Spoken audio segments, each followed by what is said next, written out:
कल हमने रस के भेद के अंतर्गत 4 रसों का वर्णन पढ़ा था, जिनमें पहला था श्रृंगार रस। फिर श्रृंगार के बाद में हमने पढ़ा करुण रस, फिर हास्य रस और उसके बाद में वीर रस। आज के इस लेक्चर में हम बाकी के सभी रस पढ़ लेंगे, है ना? और अगर फिर भी कुछ समझ ना आए तो व्हाट्सएप के ज़रिए, टेलीफ़ोन के ज़रिए आप अपना जो भी है समस्या का जो है निराकरण करवाने के लिए स्वतंत्र हैं।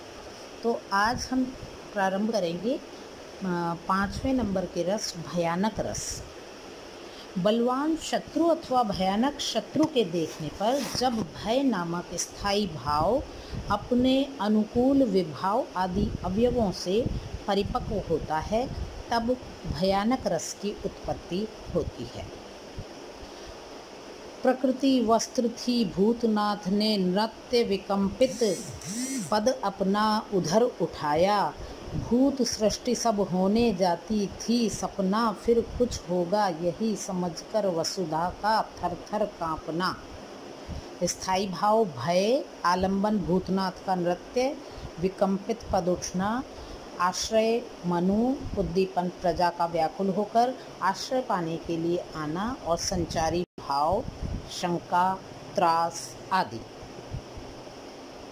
एक और उदाहरण है, भरे भुवन घोर कठोर रवि बाजी तजी मार्ग चले, चिक्कर ही दिग्गज डोल मही अही कोल कुरम कलमली। तो ये हैं भय उत्पन्न करने वाले उदाहरण। इसके बाद में अद्भुत रस। आश्चर्यजनक वस्तुओं, व्यक्तियों, विचित्र दृश्यों अथवा अलौकिक चमत्कारी घटनाओं के दर्शन से चित्त का विस्मय नामक स्थायी भाव, अनुकूल विभाव आदि संयोग पाकर उक्त रस रूप में निष्पन्न होता है। उदाहरणार्थ, अखिल भुवन चर अचर सब हरिमुख मैल खिमात, चकित भई गदगद वचन विकसित द्रग पुल का।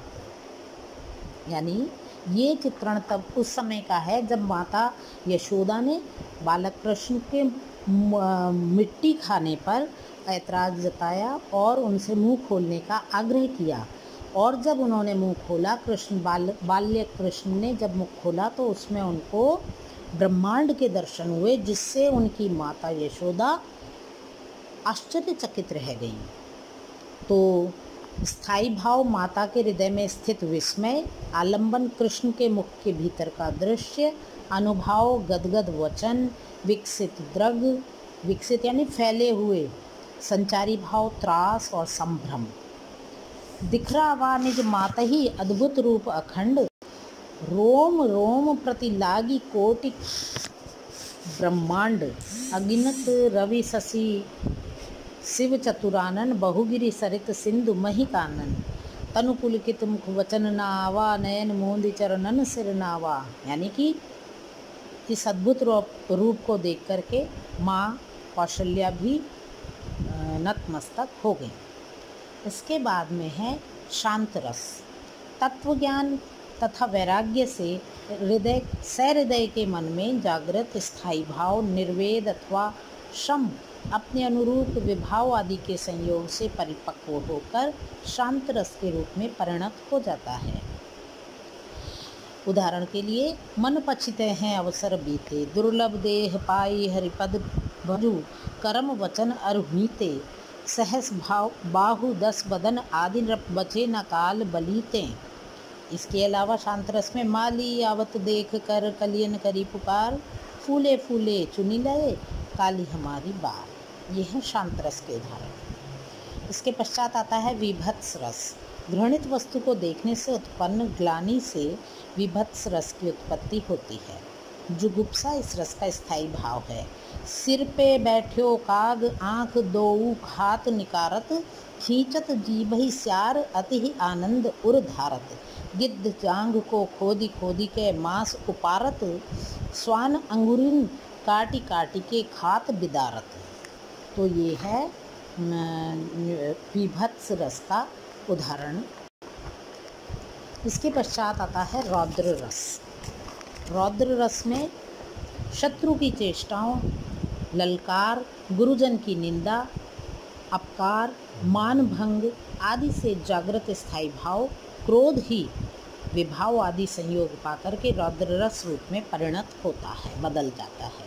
अंधड़ था बढ़ रहा, प्रजादल था झुंझलाता, रण वर्षा में शस्त्रों सा बिजली चमकाता, किंतु क्रूर मनुवारण करते उन बाणों को, बढ़े कुचलते हुए खड़ग से जन प्राणों को। स्थायी भाव क्रोध है, आलंबन प्रजाजन, आश्रय मनु, उद्दीपन प्रजादल का झुंझलाना तथा प्रहार करना, अनुभाव मनु का प्रजानन को खड़ग से कुचलना आदि संचारी भाव हैं आवेग, उग्रता, असूया आदि। अब है वत्सल रस।